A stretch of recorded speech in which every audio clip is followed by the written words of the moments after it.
दुर्गा थी युग की, ठाकुर द्वारों से पूछो। घुड़सवार आंखों में ज्वाला लिए शत्रु की छाती पर कैसे किले के पार कूदी थी, इन दीवारों से पूछो। पीड़ा से दिल मिलाता, गौरव से झिल मिलाता, मैं झांसी का किला हूं।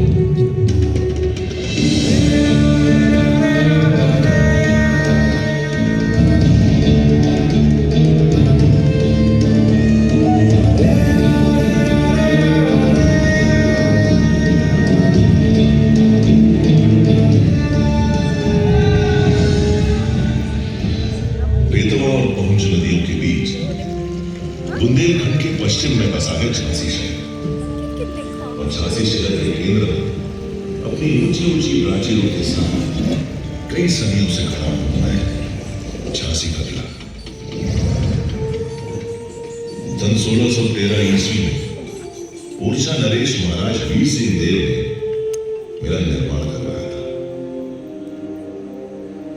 18वीं सदी की शुरुआत में पेशवा बाजीराव प्रथम ने जब फर्रुखाबाद के नवाब मोहम्मद खान मंगल से युद्ध करने के लिए बुंदेला राजा छत्रसाल की ओर मदद का हाथ बढ़ाया, तो राजा छत्रसाल ने अपना दिल खोलकर उनका आभार व्यक्त किया।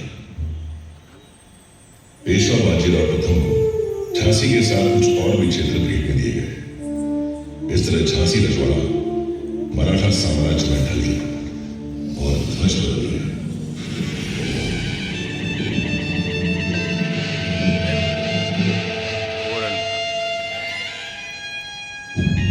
18वीं सदी की समाप्ति के बाद झांसी की सूबेदारी का जिम्मा नेवालकर को सौंपा गया। इसी वंश ने भारत के मुकुट में वह अनमोल हीरा जड़ा जिसकी अद्वितीय चमक पर भारतीय इतिहास गर्व करता है। नेवालकर वंश ही वह वंश था जिसकी कहानी का सबसे महत्वपूर्ण अध्याय बनी झांसी की रानी लक्ष्मीबाई, भारत के प्रथम स्वतंत्रता संग्राम की नायिका। मोरपन दानवे एक प्रतिष्ठित ब्राह्मण थे। उनकी पत्नी भागीरथी ने एक कन्या को जन्म दिया। पिता ने नाम रखा मणिकर्णिका। सबकी चहेती मणिकर्णिका को मां प्यार से मनु कहकर बुलाती थी और पेशवा बाजीराव द्वितीय छबीली कहकर पुकारते थे। जमुना जी की मृत्यु उपरांत मोरोपंत दानवे जी काशी से बिठूर आ गए थे, जहां वे पेशवा बाजीराव द्वितीय के लिए काम करते थे। नटखट मासूम मणिकर्णिका सबकी चहेती थी, लेकिन कमाल है वह नहीं खेलती थी लट्टू या गिट्टी से। उसे तो लगाव था काशी की संस्कृति और मिट्टी से। उसे प्रेम नहीं था एकांत की अटारी से। वह तो मैदान में खेलती थी बर्छी, ढाल, कृपाण और कटारी से। ज्ञान लेने के लिए नहीं जाती थी इस तक या उस तक। उसकी शिक्षिकाएं थी उस तक। किसे पता था इस छबीली मनु का रिश्ता झांसी से जुड़ने वाला है। झांसी के गणेश मंदिर में 19 मई 1842 के शुभ दिन पर नेवालकर के महाराज गंगाधर राव से उनका विवाह हुआ और मेरे आंगन में जब उनका प्रवेश हुआ तो लगा मानो साक्षात लक्ष्मी का आगमन हुआ है। काशी की मणिकर्णिका को झांसी ने नया नाम दिया, लक्ष्मीबाई। अपने नए नाम लक्ष्मीबाई के साथ वह झांसी के लिए लक्ष्मी बनकर ही आई थी। राज्य में वैभव लाई थी। विवाह के हर्षोल्लास के बीच ईस्ट इंडिया कंपनी की हुकूमत ने महाराज गंगाधर राव को आधिकारिक तौर पर झांसी का राजा स्वीकार किया। उन्हें सभी प्रशासनिक अधिकार प्रदान कर दिए गए। ऐसा करने से झांसी के राजा और प्रजा दोनों को लाभ हुआ। राज्य की आमदनी में बढ़ोतरी हुई। महाराज गंगाधर राव को कड़क बिजली और भवानी शंकर की तोपों से सलामी दी गई।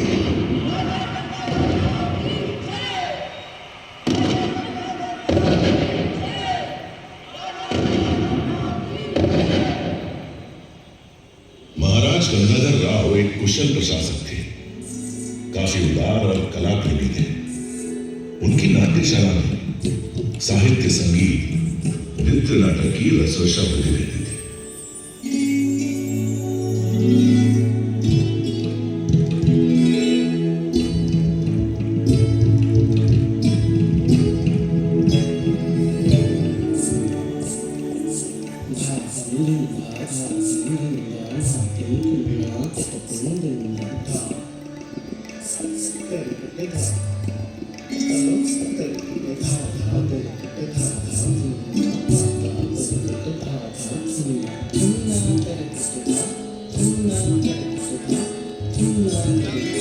एक वो नाट्यशाला में मधुर संगीत की स्वर लहरियां गूंजा करती थी, तो दूसरी ओर कारावास में कठोर दंड पाए हुए अपराधियों की चीख पुकार दिल दहलाती थी।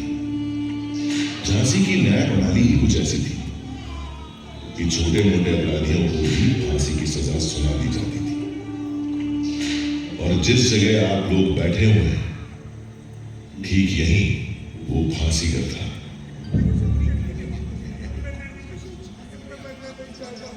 एक दिन रानी लक्ष्मीबाई सुबह सुबह शिव पूजन के लिए इधर से जा रही थी। उन्होंने फांसी सजा याफ्ता एक अपराधी की चीखें सुनी। उनका मन विचलित हो गया। उन्होंने महाराज गंगाधर राव से इस फांसी की सजा और इस फांसीगर को झांसी से सदैव हटाने का अनुरोध किया। इस अमानवीय न्याय प्रणाली को जल्द से जल्द रोकिए महाराज।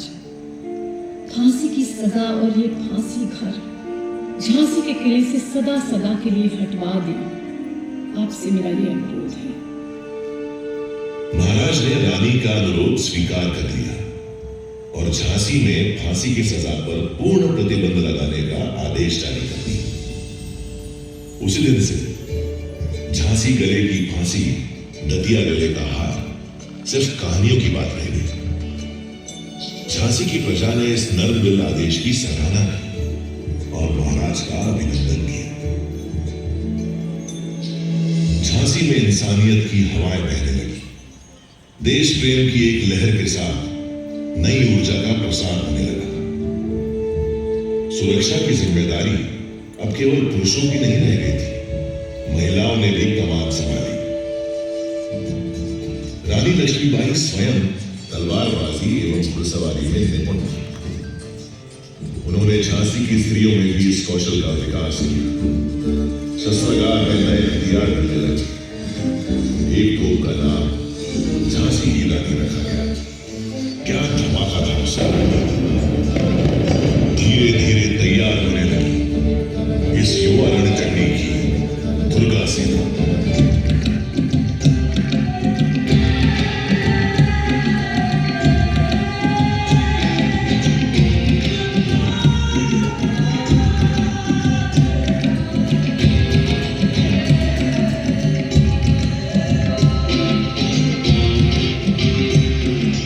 Hey,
युद्ध का अभ्यास छोड़कर वे रणभूमि में तलवारबाजी और घुड़सवारी के गुर सीखने लगे। देखते ही देखते रानी लक्ष्मीबाई की दुर्गा सेना झांसी की सुरक्षा करने में समर्थ हो गई। झांसी में जो लक्ष्मी बनकर आई थी वो अब दुर्गा बनकर प्रजा के दिल पर राज करने लगी। कुछ समय बाद वो पल भी आ गया जिसका झांसी राज्य बेसब्री से इंतजार कर रहा था। रानी लक्ष्मीबाई की गोद भर गई। झांसी राज्य को उसका उत्तराधिकारी मिल गया।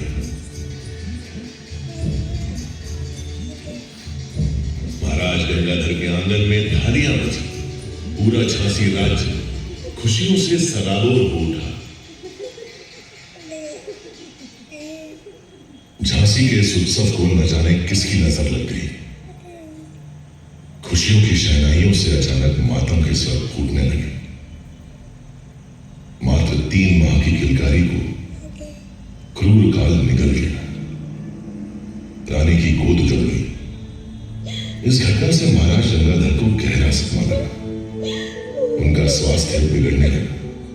उन्हें लाइलाज रोगों ने घेर लिया।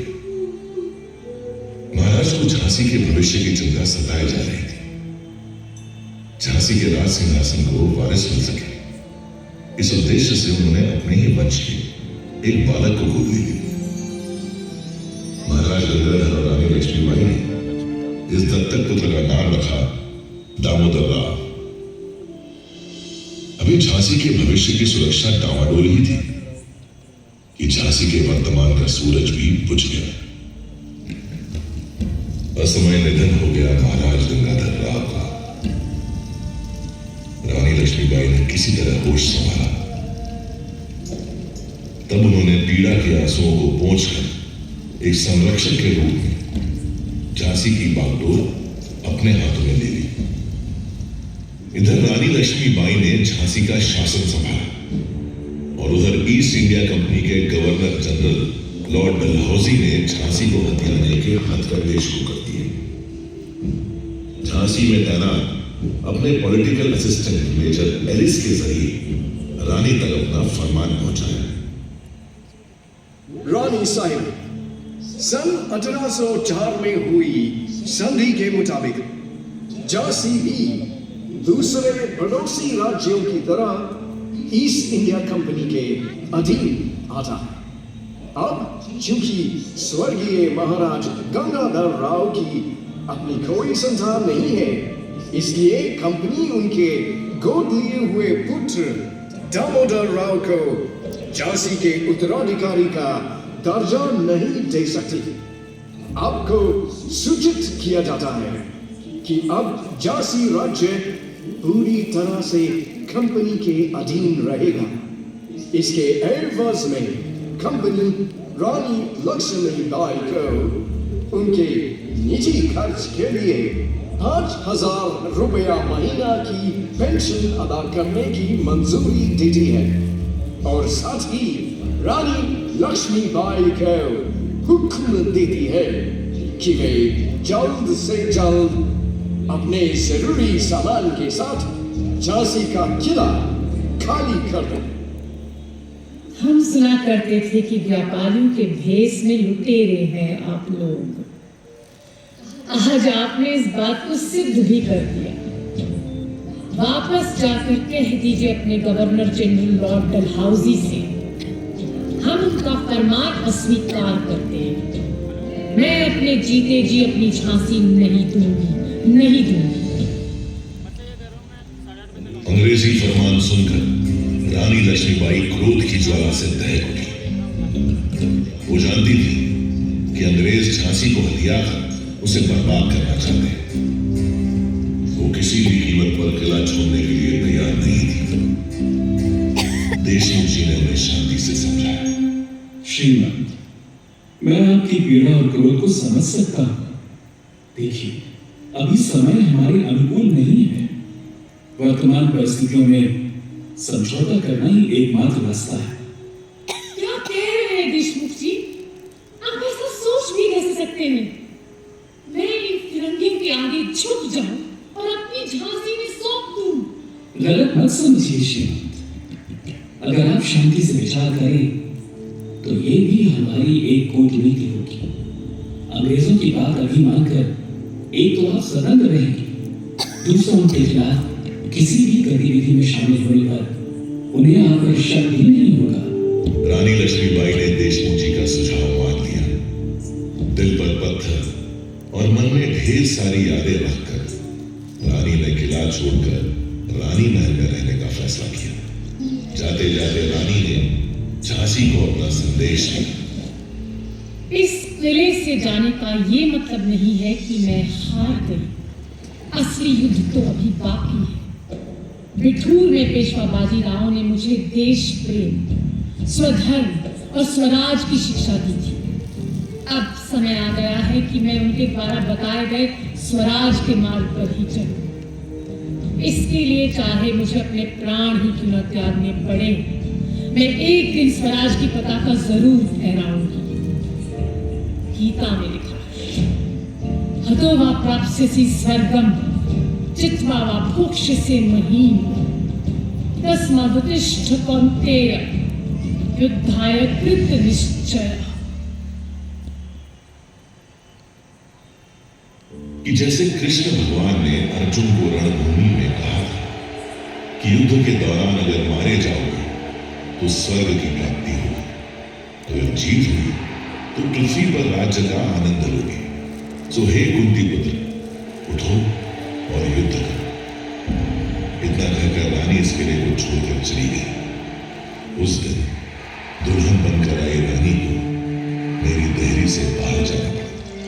मेरी दीवारें फूट कर हुई। मेरी प्राचीर की छाती पर बदनुमा दाग की तरह गाड़ दिया गया फिरंगी हुकूमत का झंडा।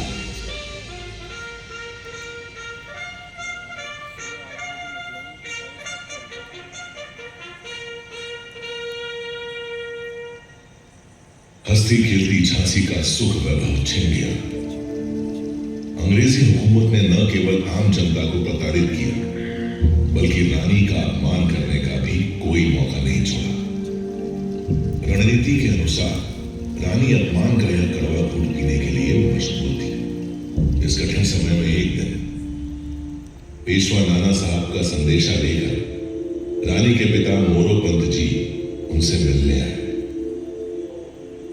बेटी मनु, पेशवा का तुम्हारे लिए संदेश है कि तुम्हें झांसी राज्य की कमान संभालनी होगी। अब से लगभग 4 महीने के बाद 31 मई को रविवार के दिन पेशावर से बंगाल तक की सारी फौजी छावनियों में बगावत का बिगुल बजा दिया जाएगा। तुम्हें इस जंग के लिए तैयार रहना होगा। अब्बा साहब, पेशवा को कहें कि वे निश्चिंत रहे। इस जंग का तो हमें बड़ी बेसब्री से इंतजार था। लेकिन समय से पहले ही 29 मार्च को मंगल पांडे के नेतृत्व में बैरकपुर की छावनी में अंग्रेजों के खिलाफ हमला बोल दिया गया।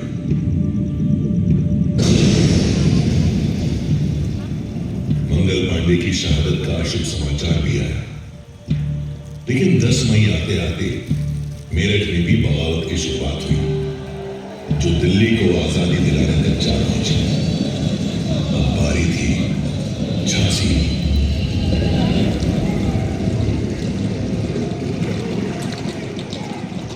5 जून 1857 को 12वीं पैदल सेना के सिपाहियों ने स्टार फोर्ट पर हमला बोल दिया, जो अंग्रेजी कंपनी का दिन था। अंग्रेजों ने औरतों और बच्चों समेत झांसी किले में बना ली। इस समय तक विद्रोह की ज्वाला पूरे झांसी राज्य में फैल चुकी थी। 8 जून 1857 की सुबह सिपाहियों ने कैप्टन गॉर्डन को मार गिराया। गॉर्डन के मरते ही मेजर स्कील ने सफेद झंडा लहराकर आत्मसमर्पण कर दिया और आजाद हो गई झांसी। आजाद हो गया मैं। ध्वज बदल गया। रानी लक्ष्मीबाई उस दिन मेरे आंगन में वापस लौटी। उन्होंने प्रजा को धन्यवाद दिया।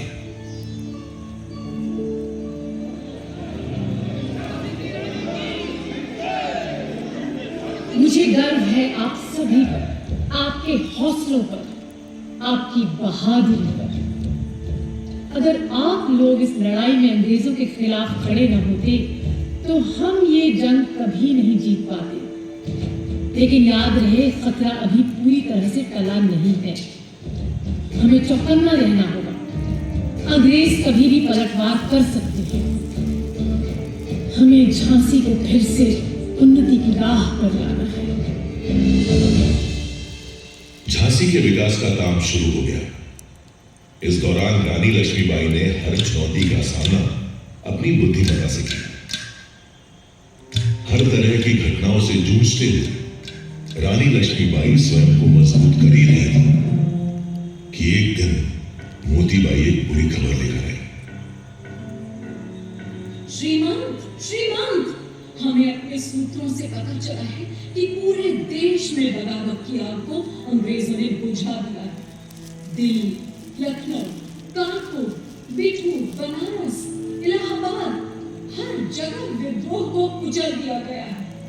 यहाँ तक कि शहंशाह हिंदुस्तान बहादुर शाह जफर को लाल किले में मुकदमा चलाकर उन्हें देश निकाला दे दिया गया है। उन्हें रंगून भेजा जा रहा है। श्रीमंत, बुरी खबर लाई हो मोतीबाई, बहुत बुरी। क्या तुम्हारे पास तात्या पेशवा की कोई खबर है? जी हाँ श्रीमंत, पता चला है कि तात्या और राव साहब तो अपने 20,000 सिपाहियों के साथ काफी में डटे हुए हैं। लेकिन क्या मोतीबाई? लेकिन क्या? लेकिन श्रीमंत, बिठूर और कानपुर की लड़ाई के बाद से नाना साहब और अजीमुल्लाह खां का कुछ पता नहीं कि वे लोग कहाँ हैं। हे भगवान, वे दोनों जहां भी हो सुरक्षित। अंग्रेजी फौज किस ओर बढ़ रही है? क्या इसकी भी कोई खबर मिली है? जी श्रीमंत, राहतगढ़ और कानपुर में अंग्रेजी फौजों ने हमला किया है, पर वहां के हालात की पूरी जानकारी नहीं है। हाँ, लेकिन ये सूचना जरूर मिली है कि जनरल हिरोज के नेतृत्व में अंग्रेजी फौज झांसी की ओर बढ़ रही है। हमें पता था हमें कि ये फिरंगी लौटेंगे। हमें अब पूरी तैयारी कर लेनी चाहिए। मोतीबाई, चुई को हमारा संदेश लेकर तात्या के पास कालपी भेजिए तुरंत। वो तात्या से कहें कि जब अंग्रेज झांसी पर हमला करें तब तात्या अपनी फौज के साथ अंग्रेजों पर पीछे से धावा बोल दें। इस तरह इन अंग्रेजों को संभलने का मौका नहीं मिलेगा। जी श्रीमंत। राहतगढ़ से भी बुरी खबर ही आई। अंग्रेजों ने वहां भाई फाजिल मोहम्मद खां को फांसी पर चढ़ा दिया था। उनके भाई अपने रिसालदार गुल मोहम्मद और लगभग 400 सिपाहियों के साथ झांसी पहुंचे। उन्होंने रानी लक्ष्मीबाई से अनुरोध किया कि वे अंग्रेजों के खिलाफ लड़ाई करने के लिए उन्हें अपनी सेना में शामिल होने का मौका दें। रानी ने भरोसा किया, अपनी सेना में शामिल कर लिया। 23 मार्च 1858 के दिन अंग्रेजों ने झांसी पर हमला बोल दिया।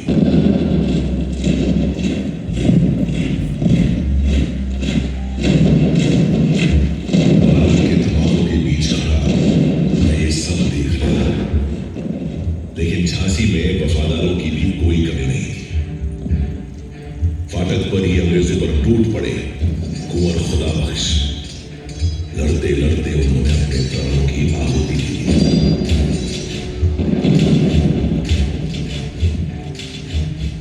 रणनीति के अनुसार तात्या टोपे ने बेतवा के किनारे 1 अप्रैल 1858 को अंग्रेजों पर धावा बोल दिया, लेकिन अंग्रेजी फौज ने उन्हें पीछे खदेड़ दिया। रानी लक्ष्मीबाई की रणनीति विफल हो चुकी थी। अब उन्हें स्वयं ही अंग्रेजों का सामना करना था।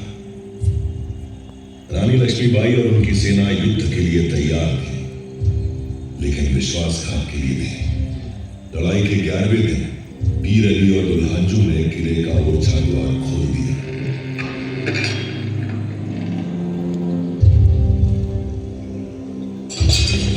अंग्रेजी फौज ने शहर में प्रवेश करने में सफल हो गई। इधर किले के बुर्ज पर पहले गौस खां और फिर थोड़ी देर बाद मोतीबाई भी शहीद हुई। रानी लक्ष्मीबाई ने अपने 3 सबसे होनहार सैनिकों को खो दिया। आज भी इस किले की मिट्टी में ही सुपुर्दे खाक है ये शूरवीर। रानी अंग्रेजों का डटकर मुकाबला कर रही थी, लेकिन परिस्थितियां झांसी के विरुद्ध होती जा रही थी। उस समय अंग्रेजों को भ्रमित करने के लिए बहादुर झलकारी बाई रानी लक्ष्मीबाई का वेश धारण करके युद्ध भूमि में उतर गई। वेशभूषा के कारण झलकारी को रानी समझकर उनसे युद्ध करने लगे। झलकारी ने रानी लक्ष्मीबाई और उनके पुत्र की जान बचाने के लिए अपने प्राणों की आहुति दी। तभी मैंने देखा कि कैसे अपने घोड़े पर सवार पीठ पर ममता की चादर ओढ़े हुए रानी लक्ष्मीबाई मेरे किले की टूटी हुई दीवारों से गुजरी और देखते ही देखते मेरी आंखों से गुजर गया।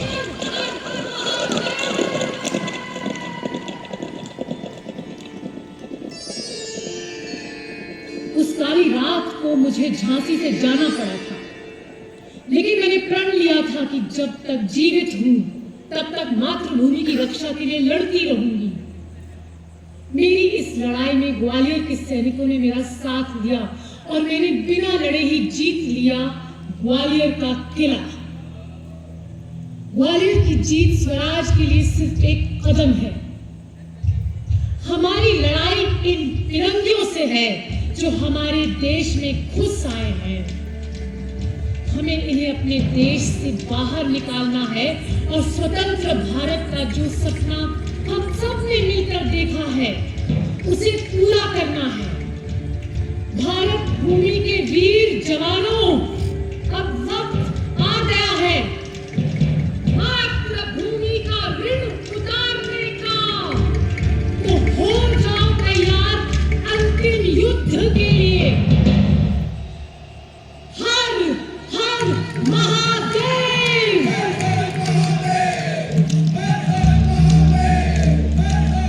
अंग्रेजों से अंतिम युद्ध का समय आ गया था। मुंदर, देशमुख जी, जवाहर सिंह, रघुनाथ सिंह और गुल मोहम्मद रानी के साथ थे। सूरज निकलते ही जंग शुरू हो गई। रानी लक्ष्मीबाई की तलवार के आगे दुश्मनों के पैर उठने लगे। पहला पहर रानी लक्ष्मीबाई के पक्ष में था। दूसरे पहर तक अंग्रेजों को समझ आ चुका था कि अगर रानी लक्ष्मीबाई को नहीं रोका गया तो ये जंग कभी नहीं जीत सकेंगे। तभी फिरंगियों ने अपनी रणनीति में बदलाव किया और हुसार दस्ते को रानी लक्ष्मीबाई से लड़ने आगे भेजा। हुसार दस्ते ने भी ऐसी वीरांगना पहले कभी नहीं देखी थी। दांतों से घोड़े की लगाम संभाले और दोनों हाथों से तलवार चलाते हुए शत्रुओं का संहार कर रही थी रानी लक्ष्मीबाई। लेकिन उस वक्त रानी का विश्वास पात्र घोड़ा उनका साथ न दे सका। एक नारे के पास पहुंचकर ठिठक गया। रानी को हुसार दस्ते ने घेर लिया। ठिठक गया समय, ठिठक गई दिशाएं, ठिठक गई थी मेरी भी सांसें। दुश्मनों से घिरी रानी आंधी प्रबंधन की तरह लड़ती रही। तभी एक घाती दरिंदे ने उनकी बस्तियों के पास तलवार सवार की। रानी चोटिल हो गई। उनके शरीर से खून बह रहा था, पर वो तो खूब लड़ी मर्दानी, वो तो झांसी वाली रानी थी।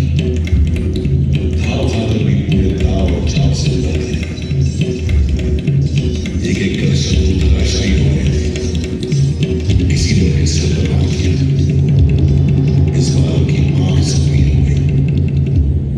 उन्हें ठीक से दिखाई नहीं दे रहा था। फिर भी रानी डटी रही।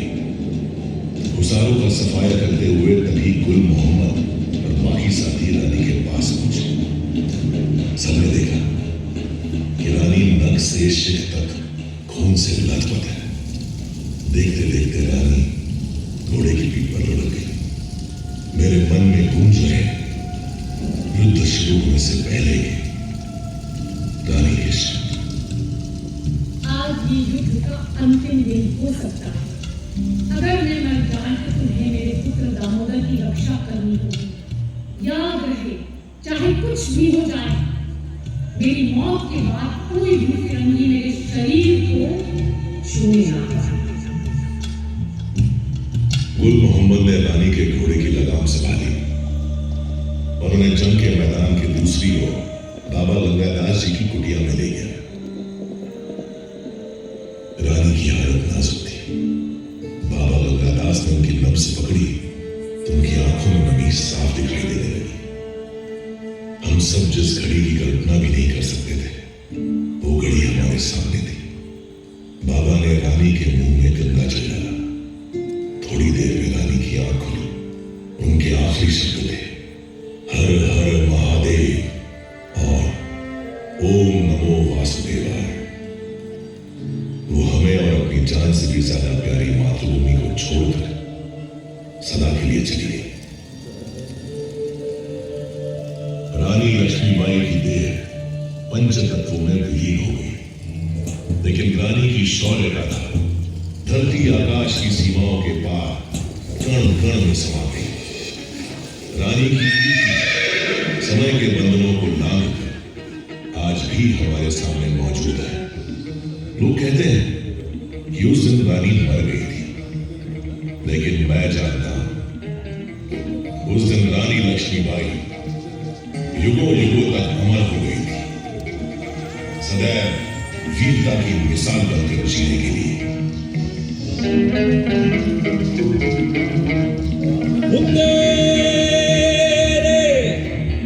हर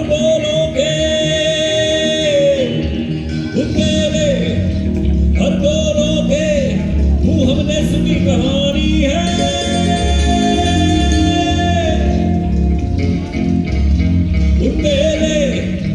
हर बोलोगे वो हमने सुनी कहानी है।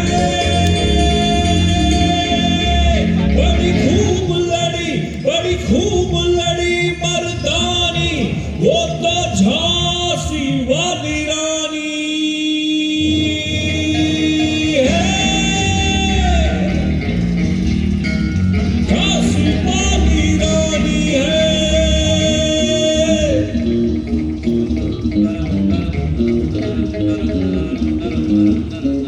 कानपुर के नाना की मुंह बोली बहन छबीली थी। नाना के संग पढ़ती थी, वो नाना के संग खेली थी। पर्ची लाल कृपान कटारी उसकी यही सहेली थी। वीर शिवाजी की गाथाएं उसको याद जबानी थी।